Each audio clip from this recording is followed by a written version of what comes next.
"You smell old." That's what my daughter-in-law whispered loud enough for everyone to hear, humiliating me in my own home. But today, she's begging to join the perfume business I built because of the very scent she mocked.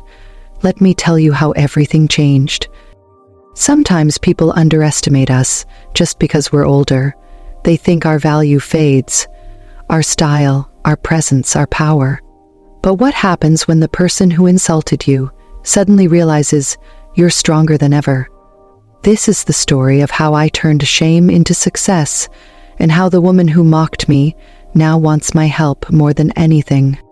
I can still remember that evening clearly, as if the air itself held on to the memory. I had spent the entire afternoon preparing dinner, a recipe my husband used to love, one I hadn't made since he passed away. It was meant to be a warm family gathering, a chance to bond, to feel connected again. I even took out the small bottle of perfume I'd saved for special moments. It smelled of jasmine and soft amber, a scent that once made me feel adored. I dabbed just a little behind my ears, took a deep breath, and felt confident, proud, alive. When the doorbell rang, my heart lifted. My son smiled as he hugged me, and for a moment, everything felt perfect. Then she stepped in. My daughter-in-law, always elegant, always judging with her eyes first. She gave me a quick look, a tight smile, and moved past me. I tried to ignore the coldness. I told myself she just needed time to warm up to me. Not everyone shows affection easily. But then, it happened. She walked closer to the dining table, waved her hand in front of her nose dramatically, and whispered just loud enough for the room to hear, "Wow, you smell like an antique shop." The words sliced through the air like a knife. The kind that doesn't draw blood, only shame. My son glanced at her, but instead of defending me, he gave an awkward chuckle. My heart sank, my cheeks burned. I felt my age suddenly placed under a spotlight I never asked for. I stood there, pretending not to care, forcing a smile that trembled at the edges. Inside, though, something cracked. I had never felt so small in my own home. All the years of raising a family, all the love poured into making a house feel warm, reduced to a joke about smelling old. The rest of the evening passed in a blur of polite conversation and hidden hurt. I kept replaying her words, trying to understand why she wanted to belittle me. Was I really that outdated? Had I become invisible, someone easy to mock? I looked at my hands, noticing wrinkles I once saw as proof of a life lived, now reminded me of time passing faster than I realized. When they left, I closed the door softly and leaned against it. Tears came. Not loud sobs, just silent drops of pain rolling down a face that still remembered being admired once upon a time. I walked to my room, sat at my dresser, and picked up that tiny bottle of perfume. The glass gleamed under the light, almost teasing me with memories of youth and love. I could have thrown it away. I could have let her words define me, crush whatever confidence I had left. But instead, a fire sparked, small, but strong. If this scent made me old, then I would show her the beauty and dignity of age. I would reclaim what she tried to take from me. My pride, my value, my presence. That night, humiliation didn't end me. It awakened me. And I promised myself she would never look down on me again. For as long as I could remember, I had been quietly experimenting with scents. It wasn't something I ever boasted about. It was my private joy, a hobby tucked away in the corner of my life. I'd mix drops of rose, sandalwood, amber, or vanilla in small bottles, carefully noting combinations that seemed to bring warmth or calm to the room. Friends would often comment on how lovely my home smelled and secretly ask for little bottles. But I never took it seriously. I thought of it as a pastime, a way to keep myself busy and creative, not something that could ever be seen as real work. Yet, after that humiliating comment from my daughter-in-law, I realized that what I had always considered a quiet pleasure might hold far more power than I imagined.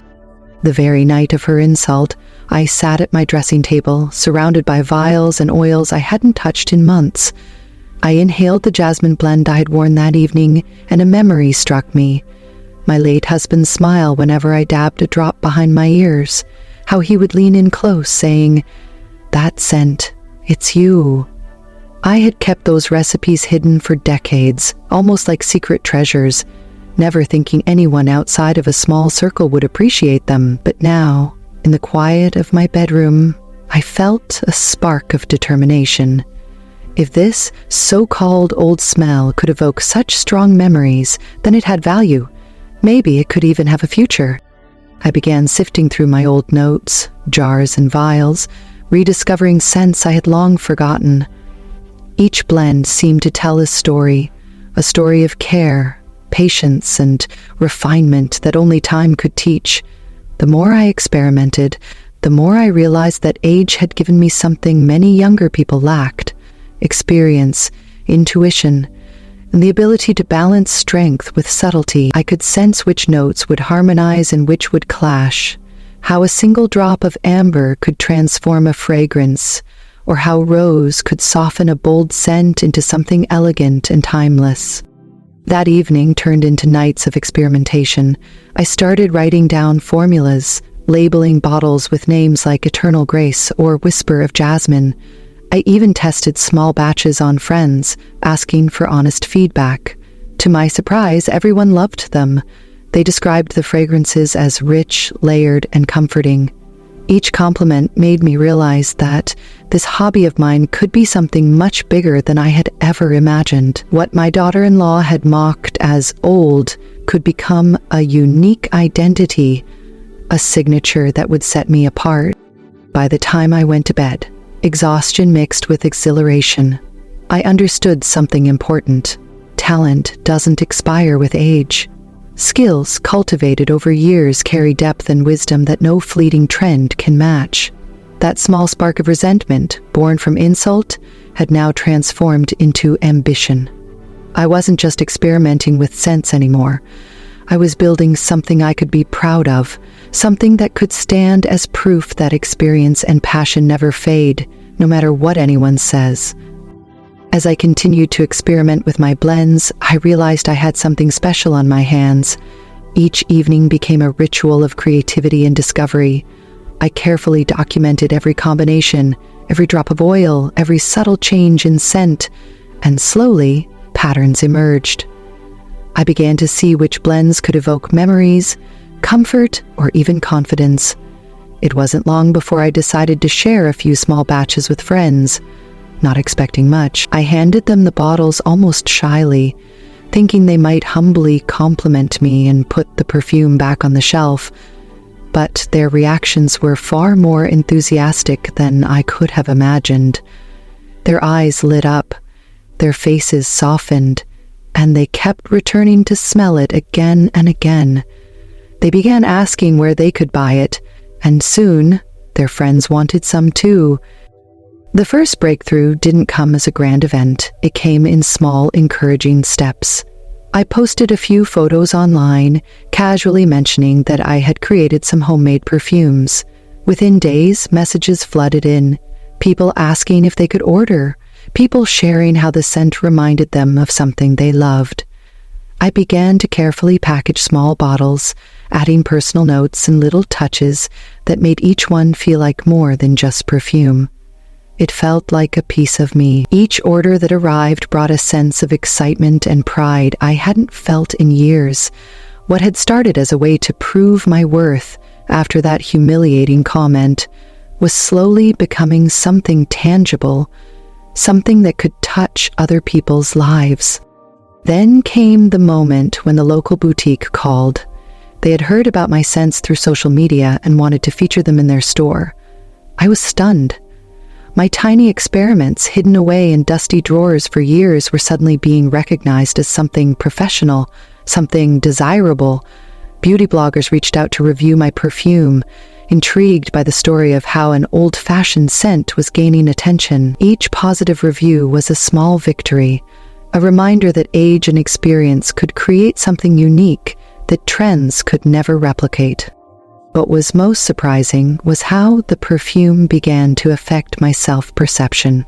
Every order, every compliment, every note from someone touched by the scent reminded me that the insult I had endured was not the end of my story. It was the beginning. I realized that the very qualities she had mocked, the maturity, the subtlety, the depth of experience, were precisely what made my perfume so special. People weren't just buying fragrance. They were buying the elegance and wisdom carried in every drop, qualities that only time could teach. By the time I had shipped the first 100 orders, I understood that this was bigger than just revenge or proving a point. It was a transformation. I had taken the sting of humiliation and turned it into an opportunity to build something meaningful, something lasting. My daughter-in-law's careless words had inadvertently pushed me to rediscover my talent and give it a platform. And as my little perfume venture grew, I couldn't help but smile, knowing that the very scent she mocked had become my first true step toward independence, recognition, and triumph. It didn't take long before the change was noticeable. At first, my daughter-in-law would casually compliment friends on their outfits, slipping in that my perfume wasn't bad when she thought no one was paying attention. But as more people started noticing, asking where she had gotten that unique fragrance, her attitude shifted. One afternoon, at a small family gathering, someone leaned over and asked her about the scent she was wearing. She smiled nervously, and before she could think, she found herself saying, "It's actually from my mother-in-law's collection." The words hung in the air, and I could almost see her stomach twist as she realized she had just admitted she relied on me, the same person she had mocked. The irony was delicious, but I didn't gloat. I had learned early on that true power isn't in revenge. It's in silent success. Watching her stumble into acknowledgement was satisfying enough. From that moment on, she began asking questions, not out of curiosity about the craft, but about how to promote the perfumes, how to reach more people, how to work together so her friends could get special orders faster. Suddenly, she who had once scoffed at me was knocking on my door with genuine interest in my business. Her tone was different now, almost pleading, as if she had discovered that the woman she dismissed was not only talented, but unstoppable. I could feel the shift in our dynamic. Where once she had treated me with subtle disdain, she now treated me with respect, even admiration. She began sharing posts online, taking photos of the bottles and telling friends about the fragrance with enthusiasm I had never seen before. Every order she helped facilitate, every friend she encouraged to try the scents, was proof that she had come to recognize the value I had created from my passion and persistence. It was a strange, almost surreal reversal. The same young woman who had mocked my age was now seeking guidance, advice, and even partnership. It wasn't just her behavior that changed, it was her mindset. She began to understand that what she had once considered old-fashioned was actually timeless. She started asking for tips on blending oils, on labeling, on marketing, eager to learn from someone she had once considered irrelevant. And in those moments, I realized that success can teach lessons no insult ever could. She was learning humility, even if reluctantly, and I was witnessing firsthand how patience, skill, and resilience can flip a situation completely around. By the time she officially joined me in helping with the perfume business, the dynamic between us had transformed entirely. She no longer saw me as someone to mock, but as a mentor, a guide, and even a source of inspiration. And yet, deep down, I knew the true lesson was for me. I had allowed an insult to fuel my determination, and the rewards were far greater than mere revenge. I had created something lasting, something respected, and the very person who had tried to diminish me now depended on the vision I had cultivated from the beginning. It was a sweet victory, silent, elegant, and complete. I never thought that the very moment I had felt humiliated would become the turning point of my life. The insult my daughter-in-law had thrown so carelessly had ignited something inside me, a determination to prove not to her, but to myself, that age does not define value. The perfume business was no longer just a hobby. It had become a symbol of my resilience, my creativity, and my ability to turn adversity into opportunity. Every bottle I sold, every message of praise I received from strangers who loved the scent, reinforced the truth I had come to realize. Respect isn't given, it's earned. Working alongside my daughter-in-law now was a strange, almost poetic twist of fate. She had once dismissed me, mocking my age, my tastes, even my presence. Now she approached me with genuine respect, seeking guidance and learning from my experience. It was a reminder that success has its own language, one that cannot be ignored. In our collaboration, I saw how far I had come, not just as a creator of scents, but as a person who had reclaimed her confidence. Every task, every decision, every small triumph was proof that I had turned an insult into empowerment. But the most satisfying part wasn't the business itself, it was the recognition of my worth. Age had given me patience, knowledge, and refinement, qualities that could never be rushed or imitated. People came to me for advice, for the unique touch I brought to my fragrances, and for the story behind them.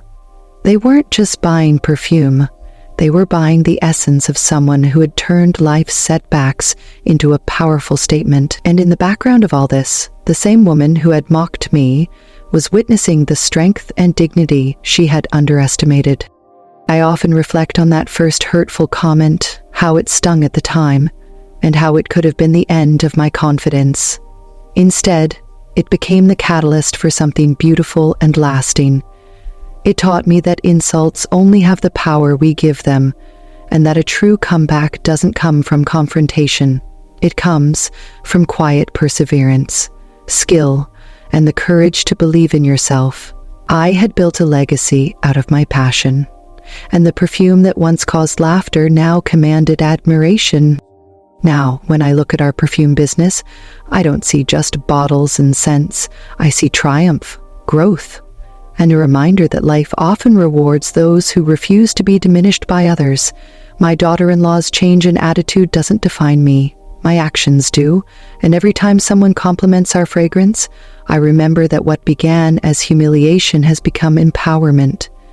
Age, experience, and confidence turned a moment of shame into a legacy. And that is the sweetest success of all.